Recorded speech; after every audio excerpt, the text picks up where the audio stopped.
प्रणाम सभी मित्रों को।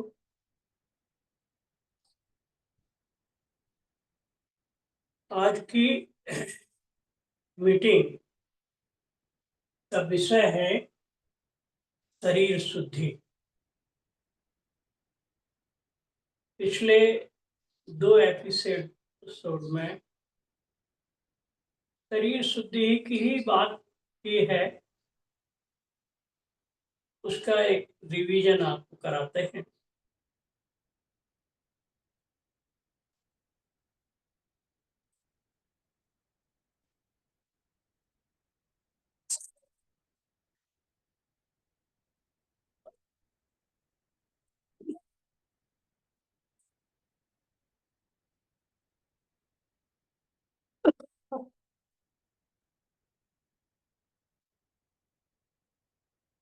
पहले एपिसोड में फिजिकल बॉडी के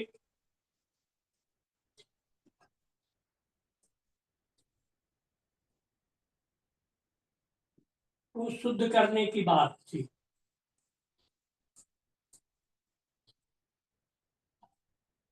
तो फिजिकल बॉडी में श्वास की क्रियाएं हैं,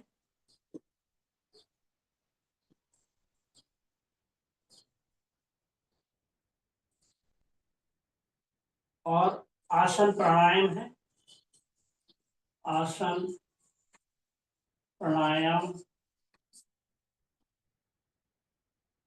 और योग एवं ध्यान। सक्रिय ध्यान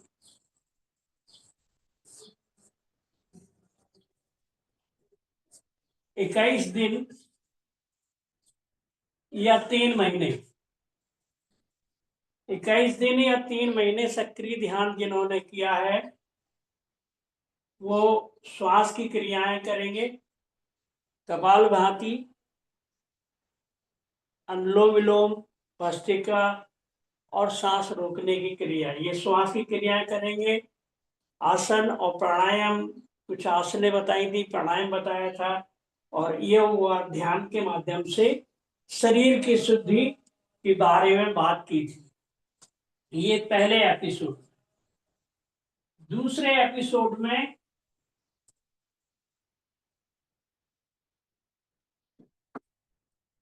सम्यक आहार और सम्यक निद्रा की बात की थी।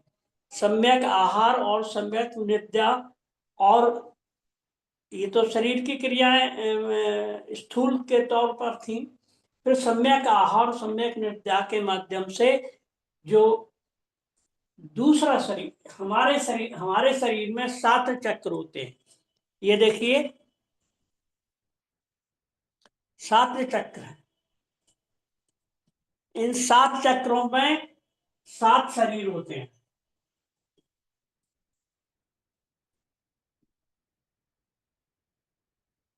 सात शरीर है। ये आपकी बॉडी है।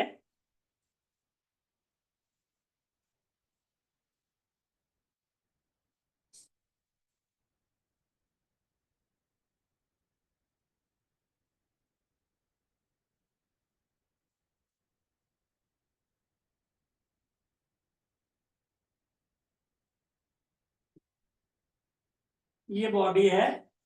इस बॉडी में ये मूलाधार चक्र, स्वाधिष्ठान चक्र, मणिपुर चक्र, हृदय चक्र और विशुद्ध चक्र, आज्ञा चक्र और ये सहस्त्रार, ये 7 चक्र होते हैं। इन 7 चक्र और 7 शरीर होते हैं। शरीर हमारी जो जो शरीर है, इस शरीर के ऊपर 2-2.5 इंच ऊपर इस तरीके की एक सूक्ष्म शरीर होता है। ये सूक्ष्म शरीर है। इसके बाद दूसरा शरीर जो होता है सूक्ष्म का, वो भाव शरीर। पहला तो शरीर हो गया स्थूल, दूसरा शरीर हो गया सूक्ष्म शरीर, और तीसरा शरीर हो गया ये भाव शरीर, और चौथा शरीर हुआ मनस शरीर,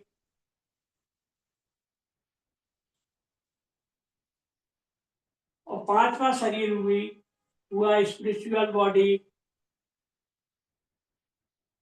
आत्मिक शरीर, और छठा शरीर हुआ जाकर के ब्रह्म शरीर,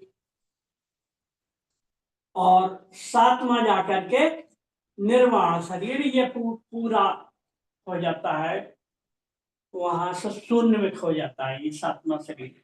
इस तरह से ये 7 शरीर हैं, 7 चक्र हैं। यहां से आपको इस चित्र से बताते हैं। इस चित्र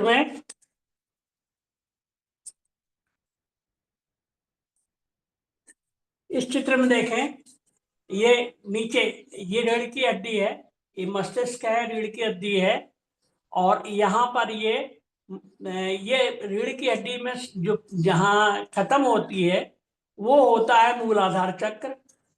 सैक्रल बोन जहाँ होती है वो होता है स्वाधिष्ठान चक्र, और ये तीसरा होता है नाभि के ऊपर मणिपुर चक्र, और चौथा हृदय चक्र, और पांचवा विशुद्धि गले में, और छठवां आज्ञा चक्र, और सातवां ये ऊपर सहस्त्रार चक्र।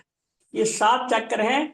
इन 7 चक्रों में जब हम श्वास की क्रिया मैंने बताई थी, जब मैंने आपको श्वास की क्रिया बताई थी कि श्वास कपालभाति प्राणायाम, अनुलोम विलोम प्राणायाम जब करते हैं, जब श्वास की क्रियाएं करते हैं, तो कुंडली शक्ति हमारी नीचे से ऊपर उठती है। ये है, ये डॉट में जो दिखाई गई है, ये जो डॉट में दिखाई गई है, ये है इड़ा नाड़ी। ये इस तरफ है इड़ा, और ये है पिंगला नाड़ी। जो ये लाल लाइन दिखाई गई है ये पिंगला है, और ये बीच में नाड़ी जो गई है ये सुषुम्ना नाड़ी है। ये यहाँ ये दो तीनों नाड़ियां जब श्वास की क्रिया करते हैं आप, तो ये तीनों नाड़ियां शुद्ध होती हैं, और शुद्ध होकर के इन चक्रों को भेजती हुई एनर्जी ऊपर चढ़ती चली जाती है, और ये चक्र आपके शुद्ध होते चले जाते हैं, खुलते चले जाते हैं। यहाँ आज्ञा चक्र पे आके तीनों नाड़ियां मिलती हैं। यहाँ तीनों नाड़ी एक बाएं मस्तिष्क में चली जाती है, एक दाएं मस्तिष्क में, अपोजिट मस्तिष्क में जाती हैं, और जो तीसरी नाड़ी है ये सीधी शून्य में जाके खुलती है। ये सुषुम्ना नाड़ी है। इस सुषुम्ना नाड़ी से ही आप परमात्मा तत्व से आप जुड़ते हैं। तो ये 7 चक्र हो गए, और 3 नाड़ियों के द्वारा हमारी एनर्जी ऊपर उठती है। ये चौथे चक्र पे यहाँ पर हमारे आत्म ज्योति जलती है। ये आत्म ज्योति दिखाई हुई है। ये तीसरा नेत्र है, थर्ड आई आज्ञा चक्र। यहाँ आपका थर्ड आई, तीसरी आंख खुलती है। ये ये मैंने आपको 7 शरीर बताए।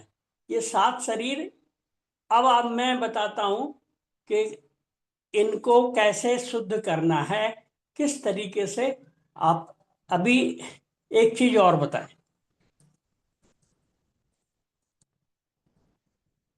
ये चक्र आपके बंद हो जाते हैं, किस कारण से बंद होते हैं?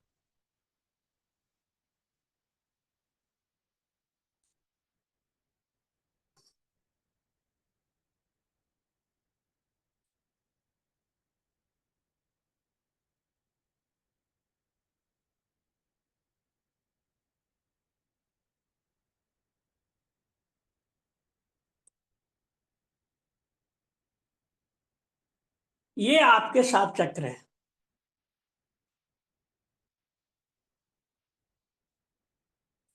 ये रूट चक्र जो है, ये आपका मूलाधार चक्र है। ये आपका सेफ और सिक्योर और ग्राउंडेड, ये आपका जो ब्लॉक, ये ओपन होते हैं सेफ सिक्योरिटी, और जब आप जमीन से जुड़ते हैं तो ये आपका ओपन होता है। और ये चक्र ब्लॉक है अभी किस लिए ब्लॉक है? क्योंकि फियरफुल, अंडरग्राउंड, अंडरग्राउंडेड और अनट्रस्टिंग, हम भरोसे में नहीं है, डरे हुए हैं और जमीन से नहीं जुड़े हुए हैं, और हम भरोसा नहीं कर रहे हैं, इसलिए ये रूट चक्र हमारा ब्लॉक हो गया है।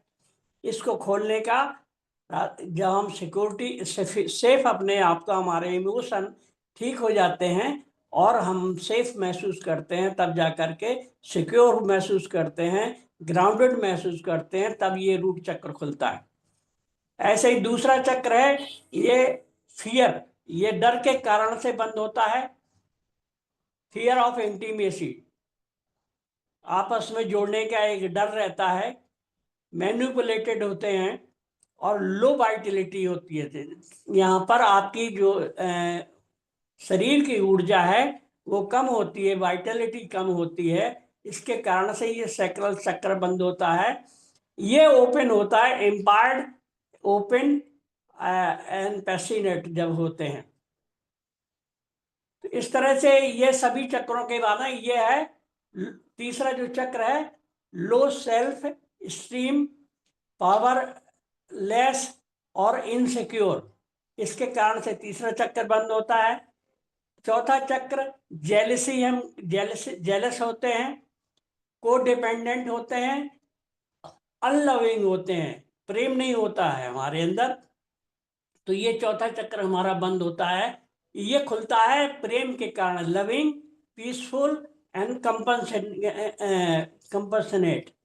जब हम करुणावान, प्रेम और शांत होते हैं, तब ये हृदय हमारा चक्र खुलता है। पांचवा जो चक्र है थ्रॉट का, ये क्रिटिकल गॉसिप, गॉसिपी, हर्ष, हैरस, ये जो हमारा जो गले का जो चक्र होता है, ये ज्यादा हम वार्तालाप करते रहते हैं, मौन नहीं होते हैं, उसके कारण से ये बंद रहता है। पांचवा फोरहेड है, लैक ऑफ विजन, ये हमारे देखने की क्षमता होती है वो कम होती है। सेल्फ सैबोटेज और डिल्यूजन में हम खोए हुए हैं, अपना सेल्फ रिस्पेक्ट नहीं करते हैं, क्रिएटिव नहीं होते हैं, इसके कारण से ये फोरहेड में ये बंद होता है आज्ञा चक्र। और ये suggestible fear for lake of boundaries, ये क्राउन चक्र है। ये आपके सातों चक्र भावना, इमोशंस के कारण से,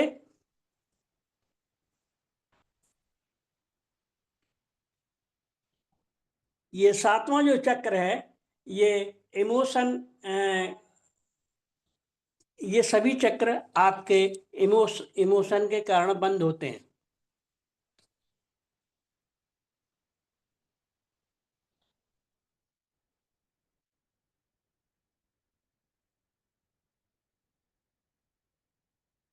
ओके, जुड़ गया, थैंक यू।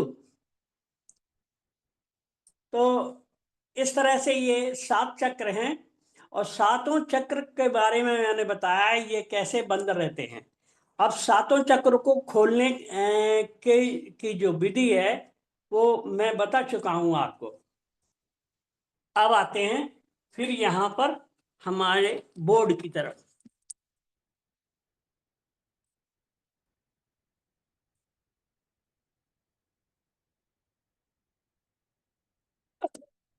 तो मैंने ये 7 शरीर बताए हैं, और इन 7 शरीरों का ब्लॉकेज बताया कि किस कारण से ब्लॉक रहते हैं।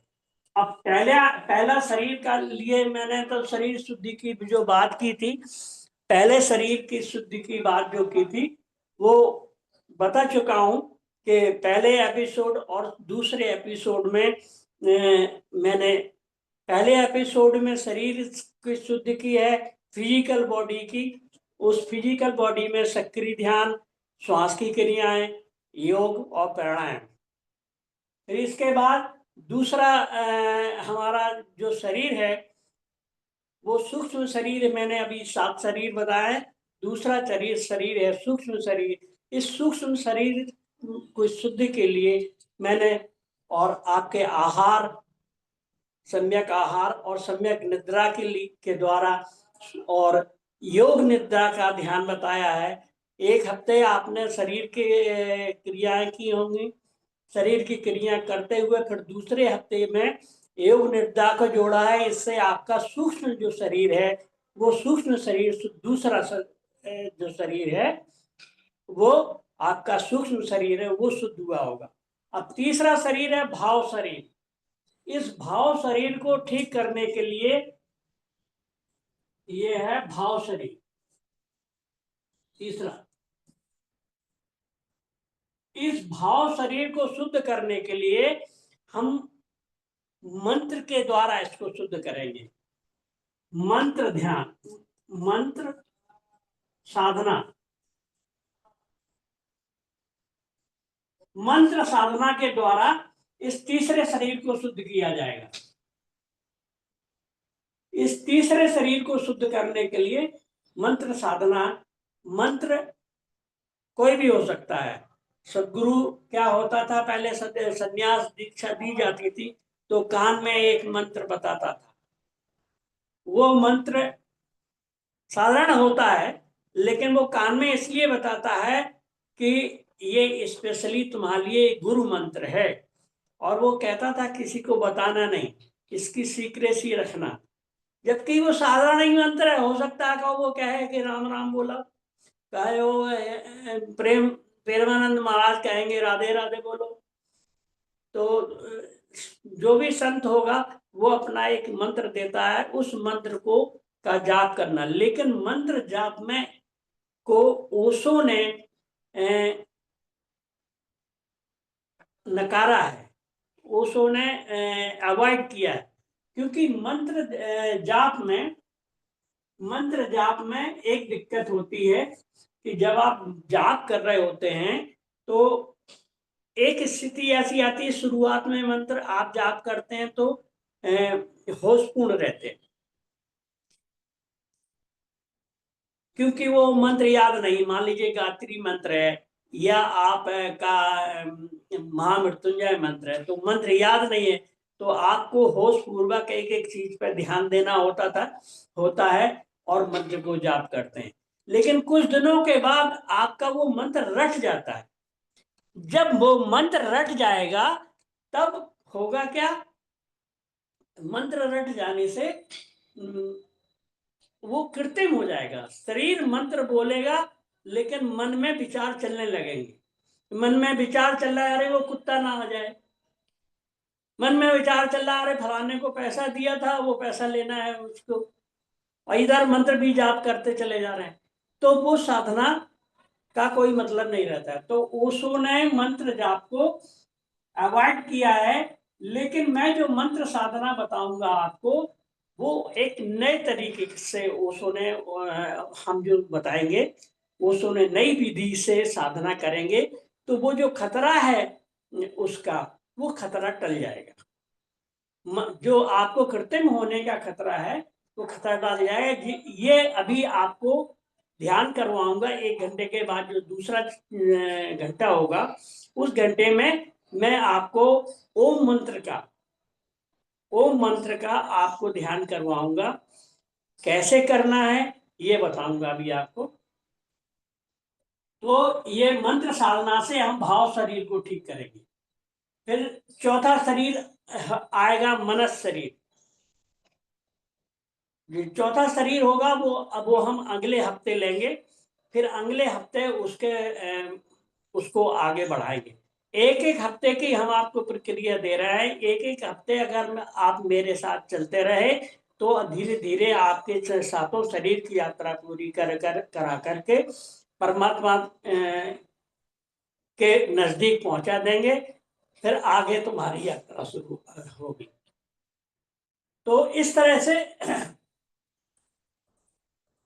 अब आपको ओम मंत्र के बारे में बताते हैं। मंत्र साधना में ओम मंत्र क्या होता है। कबीर ने कहा है अनहत नाद, अनहत नाद।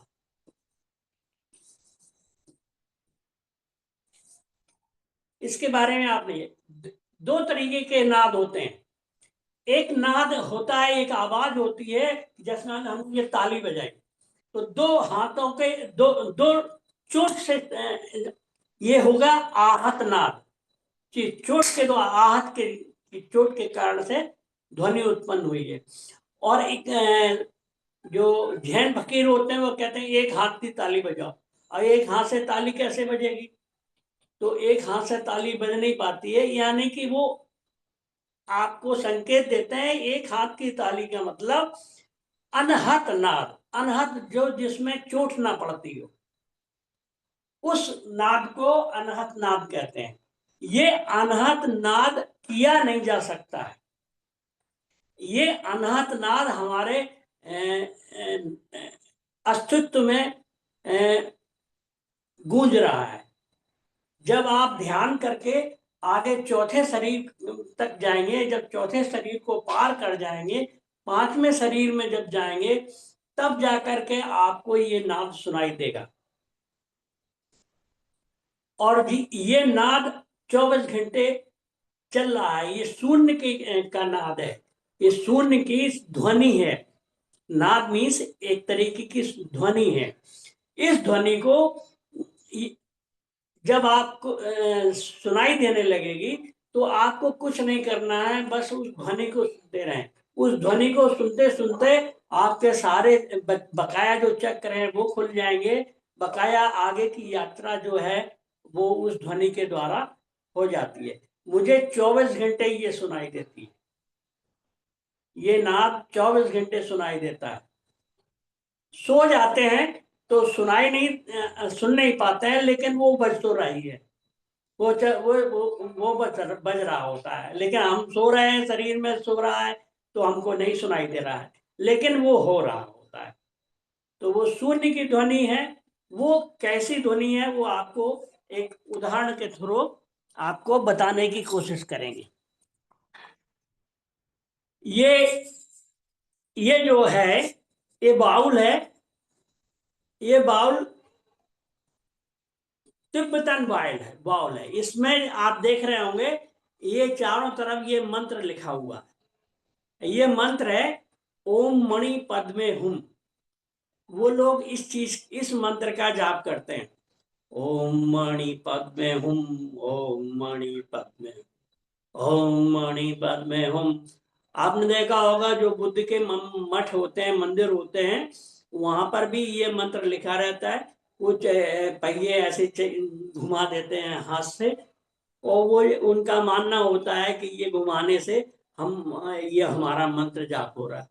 लेकिन वो जो कहते हैं ये कोई मंत्र जाप थोड़ी हो गया, ये तो आप अब उसमें मोटर लगा दीजिए चलते रहेंगे, तो इससे थोड़ी आपका इससे थोड़ी आपका मंत्र जाप आपके अंदर होना चाहिए। तो अब ये आपको सुनाए कि इस इस बाउल से एक ध्वनि निकलेगी, वो ध्वनि आपको सुनने की कोशिश करें, देखना।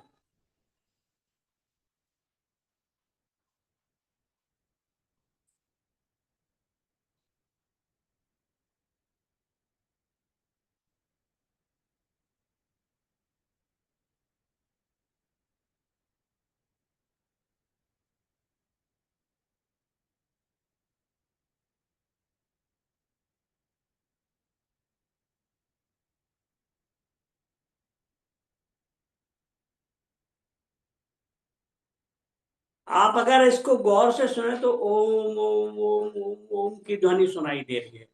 वो जो ध्वनि है वो ओम ओम ओम ओम ओम ओम ओम ओम की ध्वनि है। इस ओम की ध्वनि को अभी हम जब ध्यान कराएंगे तब बताएंगे। उसमें करना क्या होगा कि इस ध्वनि को आपको पहले शरीर के तल पे करना होगा। जब शरीर के तल पे आप बैठ जाएंगे 30 मिनट तक आपको इस तरीके की ध्वनि आपको करनी है। नहीं, 10 मिनट, 10 मिनट आपको शरीर के तल पे ओम। लेकिन ये ध्वनि करनी क्या ऐसी है कि ओवरलैपिंग हो, एक ध्वनि के ऊपर दूसरी ध्वनि चढ़ जाए। जैसे एक्सीडेंट होता है तो ट्रेन की पटरी के डिब्बे क्या होते हैं, एक दूसरे पे चढ़ जाते हैं, ऐसे उनके बीच में गैपिंग नहीं होनी चाहिए। अगर आपने गैपिंग दी तो विचार को मौका मिल जाएगा, तो विचार बीच में घुस जाएगा। तो हमको 10 मिनट तक ओम ओम ओम ओम ओम ओम ओम ओम ओम ओम ओम ओम ओम ओम ओम ओम ओम ओवरलैपिंग करते हुए मंत्र का जाप करना है। शरीर के तल पे मंत्र का जाप करेंगे पहले 10 मिनट तक। अगले 10 मिनट में शरीर से जाप करना बंद कर देंगे, यही जाप मानसिक करेंगे। फिर मन मन में यही बोलेंगे, मन से बोलेंगे, और उसमें गैपिंग नहीं होनी चाहिए। मन में भी ये मुंह के बाहर आवाज नहीं आएगी, लेकिन मन में वो चल रही होगी ध्वनि। 10 मिनट तक शारीरिक जाप, फिर 10 मिनट तक मानसिक जाप, फिर 10 मिनट, अगले 10 मिनट हमको ये गर्दन झुका लेनी होगी। ऐसे गर्दन झुका के ये जो थोड़ी है ये हमारी हड्डी से यहाँ मिल जाए, गर्दन झुक जाए, और जीभ तालू से लगा देंगे अंदर। देखें, अंदर जीभ को ऐसे तालू से लगा देंगे, ऐसे पलट के तालू से लगा देंगे और गर्दन झुका लेंगे और सुनना है, इस ध्वनि को सुनना है। हो सकता है आपके गर्दन में दर्द होने लगेगा, इसको करने से गर्दन में दर्द होने लगेगा। और इसको 10 मिनट तक सुनेंगे।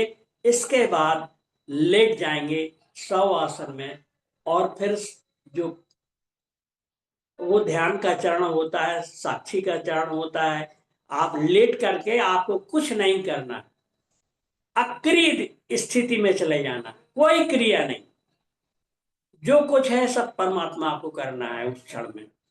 तो इस तरह से ये पूरा आपका ध्यान होगा, ओम ध्यान। और ओम ध्यान के इसको आप हफ्ते भर करेंगे। जो हफ्ते भर क्या मतलब, इसको आपको ये जो जो चीजें मैं बता रहा हूं ये आपको कंटिन्यू रखना है। सांस की क्रियाएं, योग 15 भी कम से कम 20-30 मिनट का रोज पर डे करना है। रात को सोते समय योग निद्रा का करना है। योग निद्रा से आपका दूसरा शरीर और सूक्ष्म शरीर में आप प्रवेश करेंगे। फिर इसके बाद तीसरी जो आज का जो मंत्र बता रहा है ओम, ये ओम मंत्र का करना होगा। फिर इसके बाद चौथे शरीर को शुद्ध करने के लिए फिर अगले हफ्ते बताएंगे कि चौथे शरीर में हम कैसे जाएंगे, उसमें हमारी कुंडली कैसे जागरण होगी। चौथे शरीर में कुंडली जागरण होती है, और चौथे शरीर को कैसे जागृत किया जाए उसके लिए ओशो ने क्या किया आपको बताया। ओशो कह रहे हैं कि ओशो ने कहा है मैं 15 वर्ष तक हर शहर शहर घूमता रहा, और हर शहर शहर जाकर के लोगों को अपनी बात बताता रहा, लेकिन लोगों के दिमाग में बात आती ही नहीं थी। लोग हम बात कहते थे, उनके समझ में नहीं आती थी। तब जाकर के ओशो ने फिर देखा कि ये लोग इतने सोए हुए हैं, इतने मूर्छित हैं कि ये मेरी बात का कोई असर नहीं हो रहा है इनके ऊपर। तो फिर ओशो ने क्या किया, फिर सक्रिय ध्यान का निर्माण किया।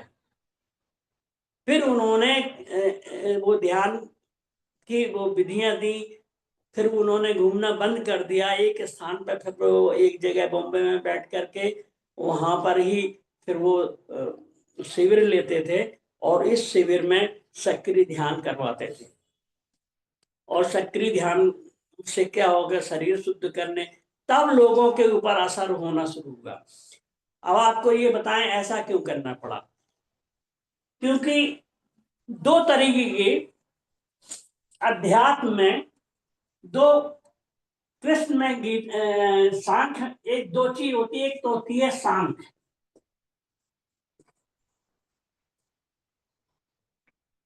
सांख्य के द्वारा भी सांख्य का मतलब होता है कि आप गुरुवाणी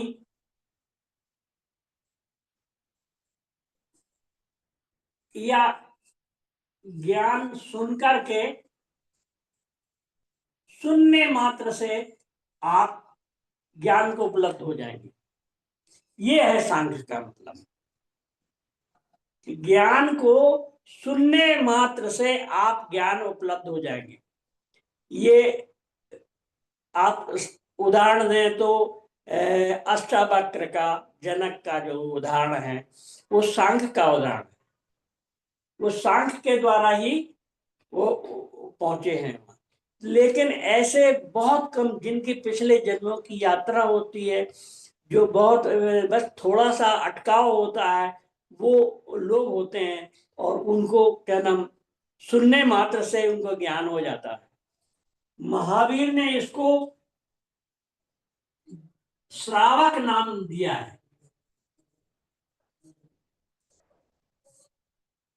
जो साधक श्रावक स्थिति में होता है, सुनने की स्थिति में, वो उसे सुनने मात्र से ज्ञान उपलब्ध हो जाता है। उसको श्रवण मात्र से, जो श्रवण से ज्ञान को उपलब्ध हो जाता है, वो श्रावक कहलाता है। महावीर ने उसको श्रावक कहा है। और सांख्य के माध्यम से ज्ञान को उपलब्ध हुआ जाए। लेकिन उसने जब जाना है कि खाली सांख्य से कोई नहीं पहुंच पाएगा, तो फिर उन्होंने दूसरा माध्यम लिया सांख्य के साथ, योग।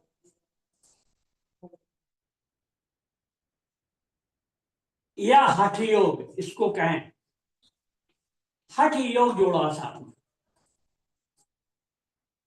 तो ये जो आपके सक्रिय ध्यान, कुंडली ध्यान, नाद ब्रह्म ध्यान, ये जो ध्यान है, ये हमारे हठ योग के तहत आते हैं।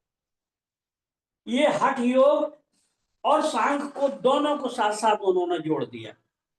उन्होंने कहा, तो वो शाम को प्रवचन देते थे, और दिन में ध्यान, सुबह सक्रिय ध्यान कराते थे, शाम को कुंडली ध्यान कराते थे। तब जाकर के लोगों में परिवर्तन आना शुरू हुआ। तब जाकर के लोगों में अंदर गहराई आई।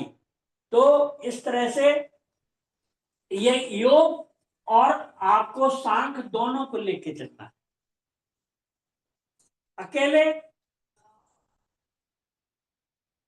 तो इसलिए हमने आपको पहले शरीर के लिए, आपको शरीर शुद्धि के लिए हठ योग, सक्रिय ध्यान वगैरह, श्वास की क्रियाएं और योग प्राणायाम के जो हठ योग के तहत आता है, वो आपके पहले शरीर को ठीक करने की बात है।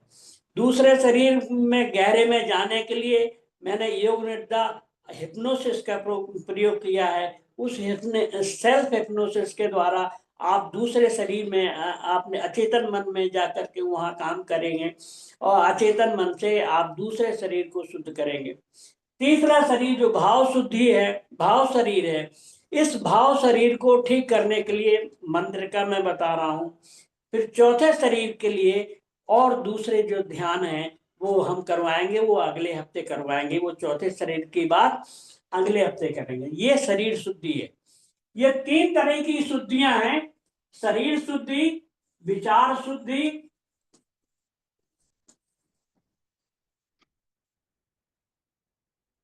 और भाव शुद्धि।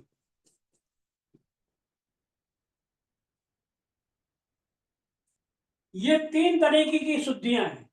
तो अभी मैं शरीर शुद्धि की पे ही चल रहा हूं। फिर दूसरा चरण आएगा विचार शुद्धि और तीसरा आएगा भाव शुद्धि। अब जो योग और ध्यान,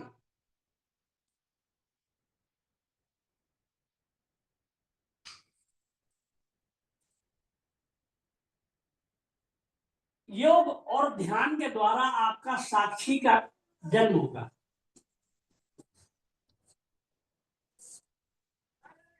साक्षी अभी आपके पास नहीं है, आप लोग साक्षी को नहीं जानते हैं।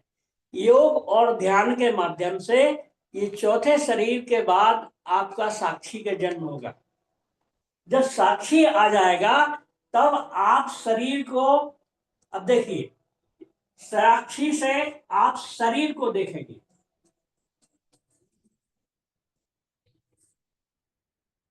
शरीर को देखेंगे, शरीर की क्रियाओं को देखेंगे,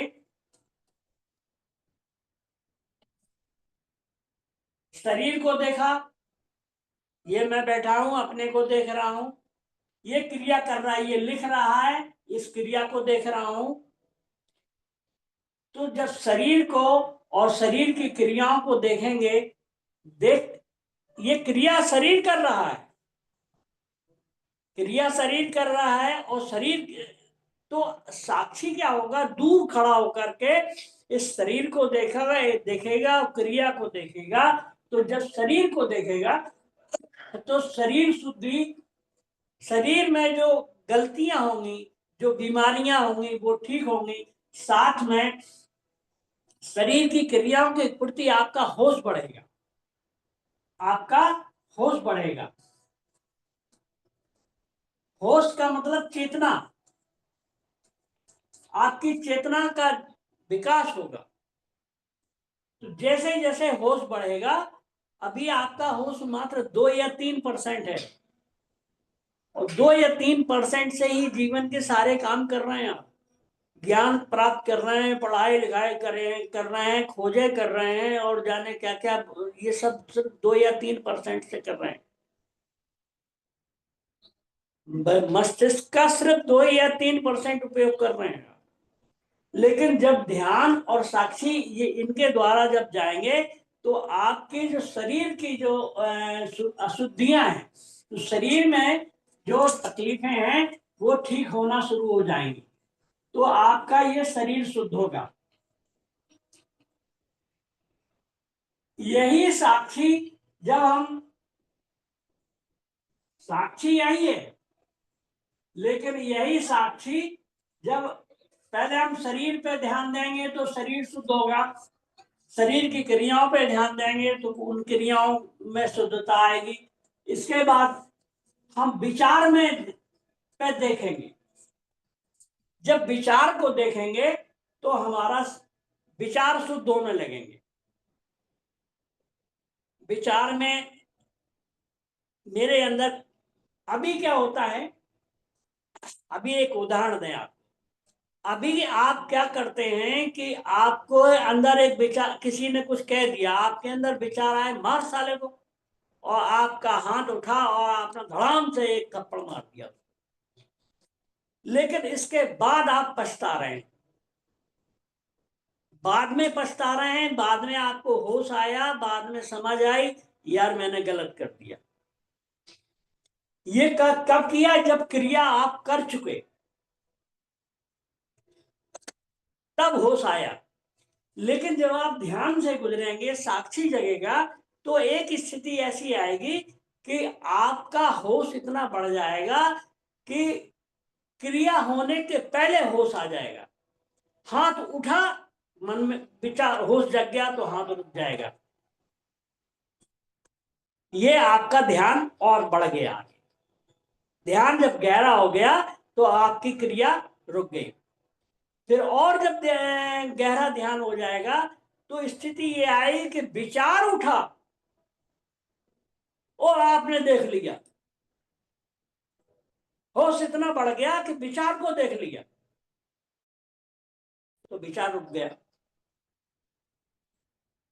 यही ध्यान जब होश और इतना आगे बढ़ जाएगा, जब बहुत ज्यादा मात्रा में होश बढ़ जाएगा, तो विचार उठने के पहले ही आपका होश इतना ज्यादा है कि विचार उठने ही नहीं पाएगा। जब वो विचार नहीं उठने पाएगा, तब हो जाएगी विचार शुद्धि।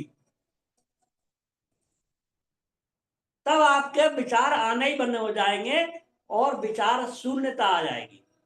तो पहले स्थिति पे विचार शुद्धि। तीसरी स्थिति और गहरी है। जब आपके विचार शांत हो जाएंगे, तो भाव की स्थिति आएगी। आपके भाव है, भाव में प्रेम का भाव है, घृणा का भाव है, जेलसी का भाव है, इस तरह के भाव हमारे अंदर पैदा होते रहते हैं। तो आप भावों को देखने लगेंगे, तो फिर भाव की शुद्धि होगी। इस तरह से तीनों शुद्धि हो जाएंगी, शरीर शुद्धि, विचार शुद्धि, भाव शुद्धि। ये सब आपके होश से और साक्षी से होगा। और फिर ये जो तीन शुद्धियां आएंगी, तब तीन शून्यताएं आएंगी। तब तीन शून्यताएं आएंगी। शरीर शून्यता,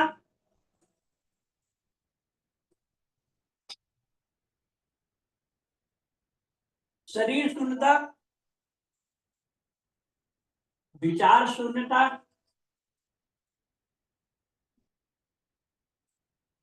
और इसके बाद भाव शून्यता।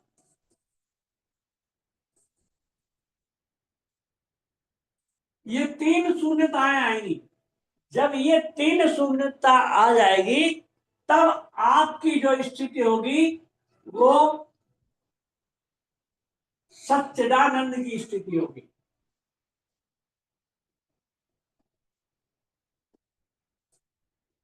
आप सच्चित आनंद हो जाएंगे। आपको आनंद तब उपलब्ध हो गया। ये इतनी लंबी यात्रा है, इतनी आसान नहीं है।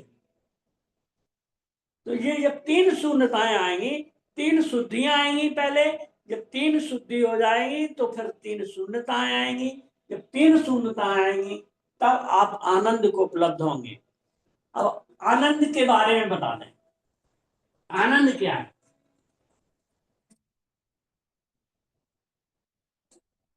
ये त्रिकोण समझ लिया। एक तरफ है हमारा सुख है, हम क्या करते हैं, सुख चाहते हैं। और दूसरा है, दूसरी तरफ सुख जब चाहते हैं, तो घृणा अपने आप, या क्या कहेंगे इसको, दुख, सॉरी, घृणा नहीं, दुख। सुख चाहते हैं, दुख आ जाता है। आपने परमात्मा से सुख मांगा था, दुख अपने आप आ गया। लेकिन दुख तो कोई चाहता नहीं। अगर दुख चाह भी रहा है, या मान लीजिए दुख में जी रहा है, तो जब इसकी पीक होगी, दुख की पीक पे पहुंच जाओगे, तो सुख आ जाएगा। जब दुख की चरम सीमा बढ़ती है, जब दुख बिल्कुल चरम पर आता है, तो वो फिर सुख में कन्वर्ट हो जाता है। और सुख जब चरम सीमा पे चला जाता है, तो दुख में कन्वर्ट हो जाता है। ये हमारा स्वभाव है, ये हम इसमें जीते हैं।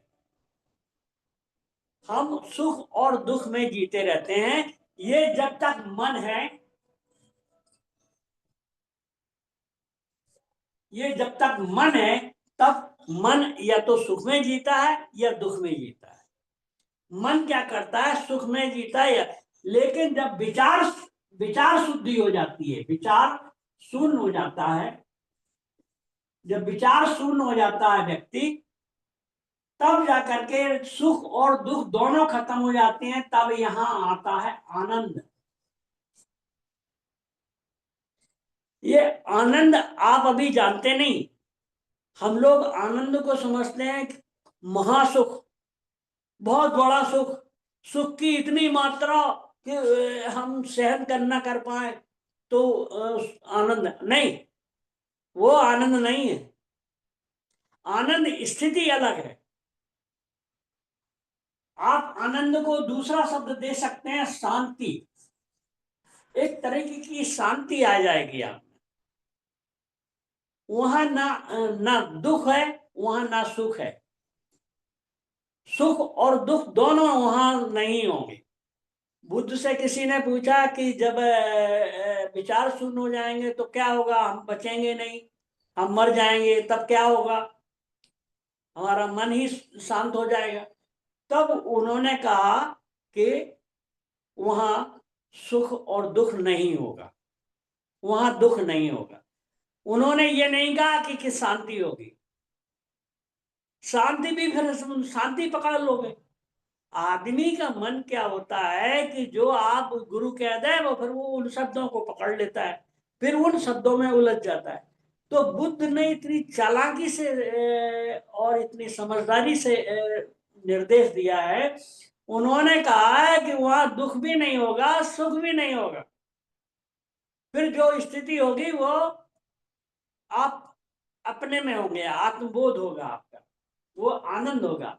तो वो आपको आनंद की जब अनुभूति होगी तब आप सच्चित आनंद को उपलब्ध होंगे।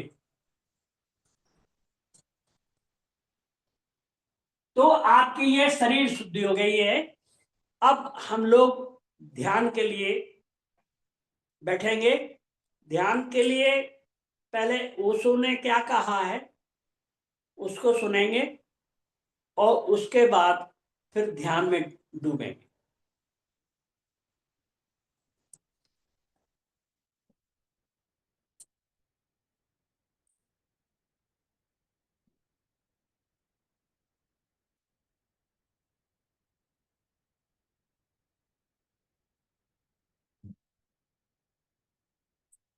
Bluetooth mode. Here.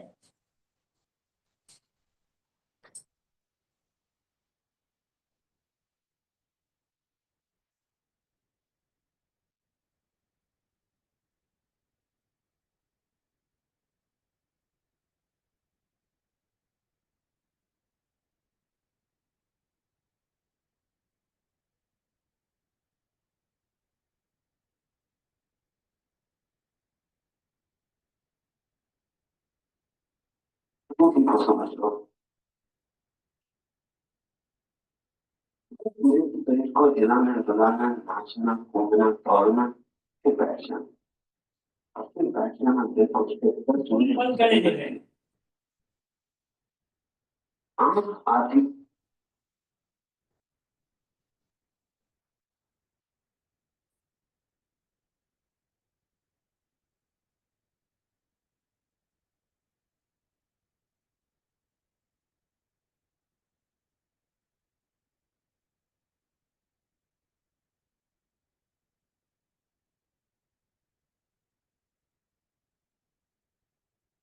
ब्यूटी को समझ लो। 10 मिनट शरीर को हिलाना, डुलाना, नाचना, कूदना, दौड़ना, आवाज आ रही सचिन? और फिर बैठ जाना, बिल्कुल। हाँ जी स्वामी जी।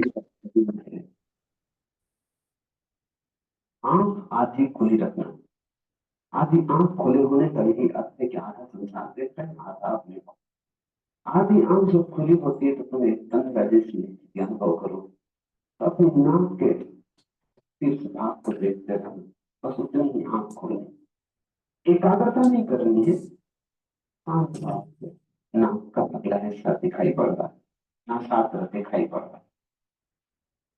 तो ओम का पाठ जोर से शुरू करना शरीर, क्योंकि शरीर में तुम हो। तो जोर से ओम की ध्वनि करना कि दीवार के कमरों से टकरा के तुम पर गिरने लगे। तो तुम बैठ जाना, जोर से ओंकार, ओम, ओम, जितने जोर से कर सको, क्योंकि शरीर का उपयोग करना।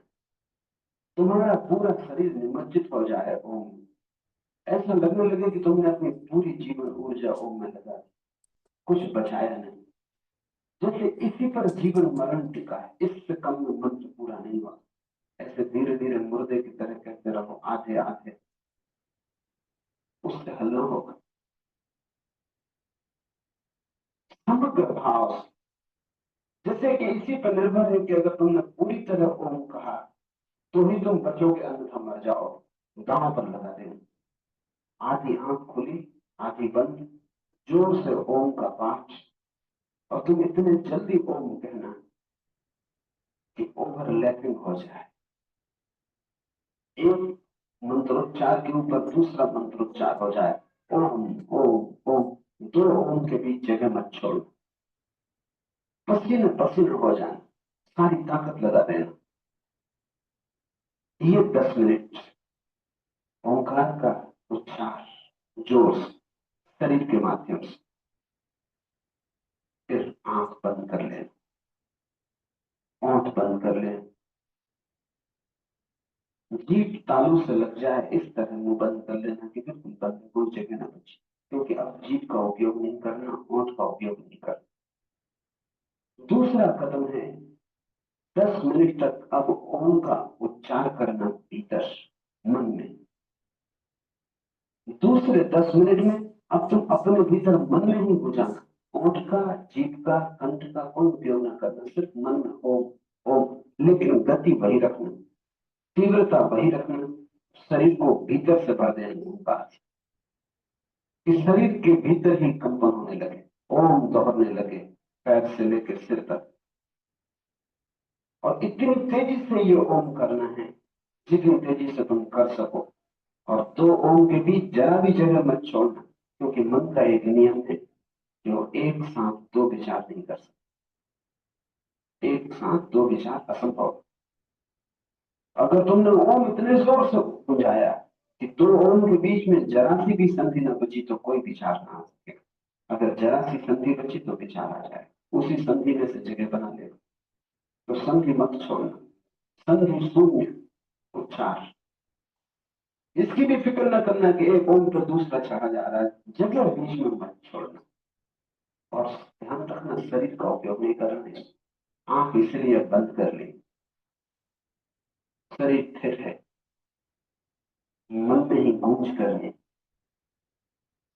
शरीर से ही टकरा कर गूंज मन पे वापस गिरेगी, उसमें शरीर शुद्ध हुआ, इससे मन शुद्ध होगा। 10 मिनट तक तुम भीतर गुंजार करना।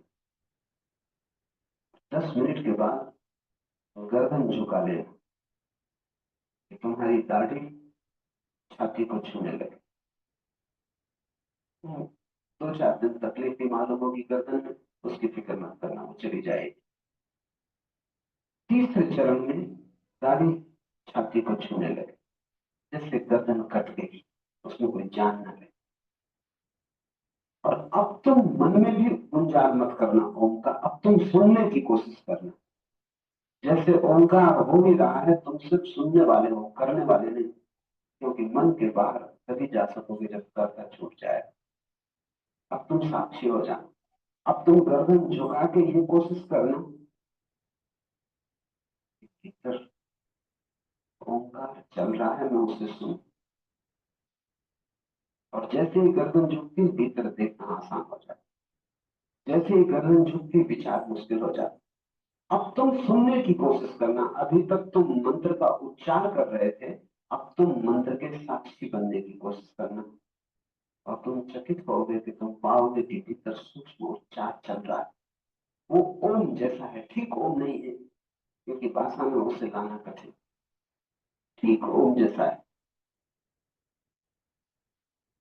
तुम अगर शांति से सुनोगे तो अब तुम्हें सुनाई पड़ेगा, शरीर से तुम हट गए। पहले मंत्र के प्रयोग में तुम्हें शरीर से काट दिया, दूसरे मंत्र के प्रयोग में तुम्हें मन से काट दिया, अब तीसरा मंत्र का प्रयोग साक्षी भाव का है। और इसलिए ओंकार से अद्भुत कोई मंत्र नहीं, ओम से अद्भुत कोई मंत्र नहीं। पहला चरण शांत बैठना, शांत के पहले भूमिका 10 मिनट उच्च घूम, 10 मिनट ओंकार की ध्वनि शरीर से, 10 मिनट ओंकार की ध्वनि मन से, 10 मिनट ओंकार की ध्वनि तुम्हें नहीं करनी, वो अस्तित्व में हो ही रही है, तुम्हें सब सुननी। कीर्तन में सम्मिलित हो। जो लोग वहां कीर्तन में सम्मिलित होना चाहें भयभीत ना हो, पास पड़ोस के लोगों को भूल जाएं और पहले 10 मिनट कीर्तन में शामिल होकर के शरीर तो व्यायाम, शरीर का व्यायाम हो जाए।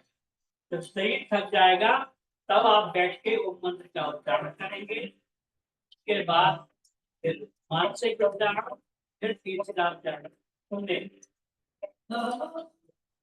जो लोग आप तो प्लेन में सफर कर रहे हैं वहां संभव नहीं है, लेकिन जो लोग घर में हैं वो अपना खड़े होकर के नृत्य करेंगे इस संगीत के साथ।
बैठ जाएं, पलथी मार के रीढ़ की हड्डी सीधी। बिल्कुल फिर 10 मिनट अब शरीर न हिले। ओम मंत्र का उच्चारण करें। आंख आधी खुली रखना। आधी आंख खुले होने का यही अर्थ है कि आधा संसार देखता है, आधा अपने को। आधी आंख जब खुली होती है तो तुम एक तंद्रा जैसी स्थिति अनुभव करो। तो अपनी नाक के शीर्ष भाग को देखते रहना, बस उतनी ही आंख खोले। एकाग्रता नहीं कर रही है, शांत भाव से नाक का अगला हिस्सा दिखाई पड़ रहा है, नासाग्र दिखाई पड़ रहा है। तब ओम का पाठ जोर से शुरू करना शरीर से, क्योंकि शरीर में तुमको जोर से ओम की ध्वनि करना कि दीवार के कमरों से टकरा के तुम तो गिरने लगे। तो तुम बैठ जाना, जोर से ओंकार, ओम ओम, जितने जोर से कर सको, क्योंकि शरीर का उपयोग करना। तुम्हारा पूरा शरीर निमज्जित हो जाए ओम में। ऐसा लगने लगे कि तुमने अपनी पूरी जीवन ऊर्जा ओम में लगा, कुछ बचाया नहीं। जैसे इसी पर जीवन मरण टिका है, इससे कम में मंत्र पूरा नहीं हुआ। ऐसे धीरे धीरे मुर्दे की तरह कहते रहो, आधे आधे, उससे हल न होगा। समग्र भाव से, जैसे कि इसी पर निर्भर है कि अगर तुमने पूरी तरह ओम कहा तो ही तुम बचोगे, अन्यथा मर जाओ। दांव पर लगा देना। आधी आंख खुली, आधी बंद, जोर से ओम का पाठ। और तुम इतने जल्दी ओम कहना कि ओवरलैपिंग हो जाए, एक मंत्रोच्चार के ऊपर दूसरा मंत्रोच्चार हो जाए। ओम ओम ओम, दो ओम के बीच जगह मत छोड़ो। पसीने पसीने हो जाए, सारी ताकत लगा देना। ओम ओम ओम ओम ओम।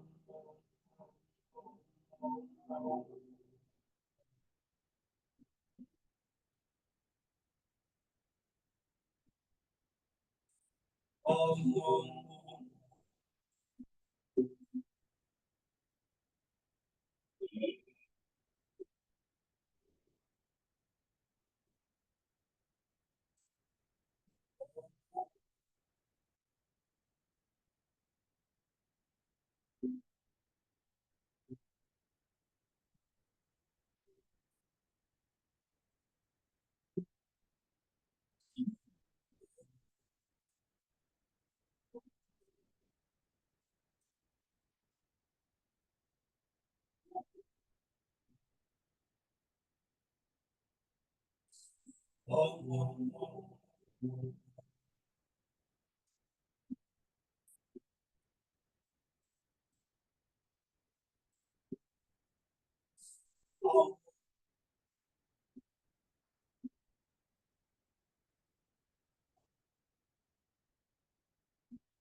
ओम ओम ओम।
अपने भीतर मन में से पूछा, होठ का, जीभ का, कंठ का कोई उपयोग न कर, सिर्फ मन हो लेकिन गति बंद रखो।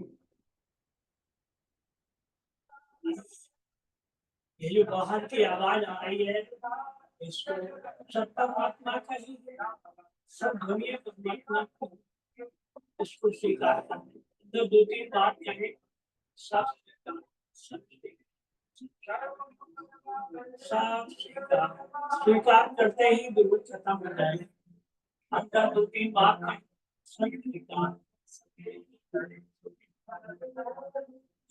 अंदर मन में तालू को जीभ से लग जाने दे, जीभ को तालू से हटने दे, और मन में क्या करे, उनका एक के ऊपर एक करके हो जाए।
गर्दन को झुका लें।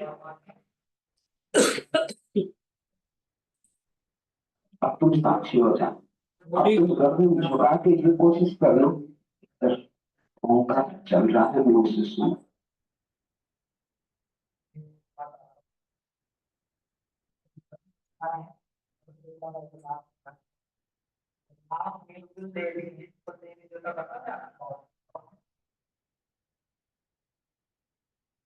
सिर का भाव रखें, बाहर की आप स्वीकार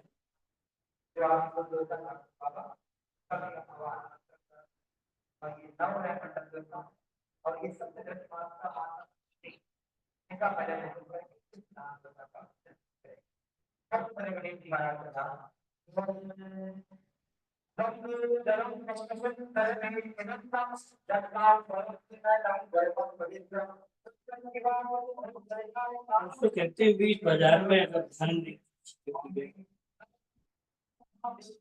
और वैसे स्वीकार कर लेते हैं तो संदीप दिक्कत है।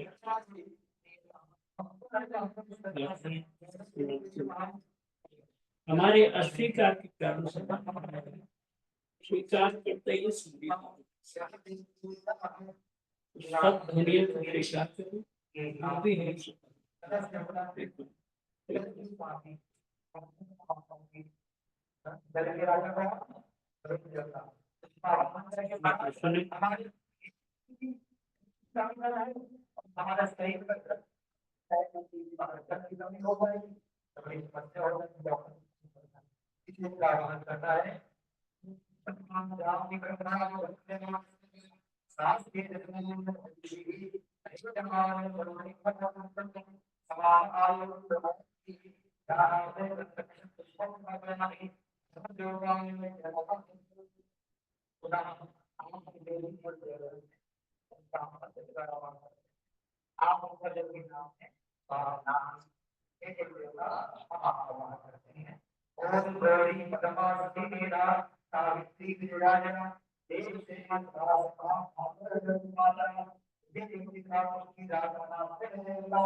ध्यान पूरा होगा।